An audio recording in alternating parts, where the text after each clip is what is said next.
সাংবাদিক এরফানুল হক নাহিদ, ওর কোন রাজনীতির নাম বলা হয়েছে, কৃষিবিদ ডক্টর শফিক, সাংবাদিক রাশিদুল হক, ইঞ্জিনিয়ার মুসলিম উদ্দিন, সাংবাদিক আলামিন, আপনারা যারা উপস্থিত হয়েছেন আপনাদেরকে ধন্যবাদ জানাই।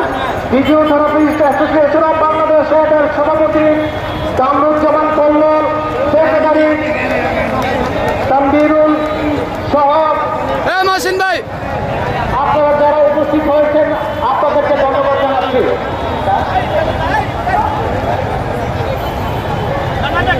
আমাদের মাঝে উপস্থিত হয়েছেন বিএনপির সহ যুব বিষয়ক সম্পাদক এটা অন্ধা ঢুকান, অন্ধা ঢুকান, নেওয়াজ আলী নেওয়াজ আমাদের মাঝে আপনি আগে সামনে ঢুকেন, যেটা কইছে এটা করেন, ঢুকান।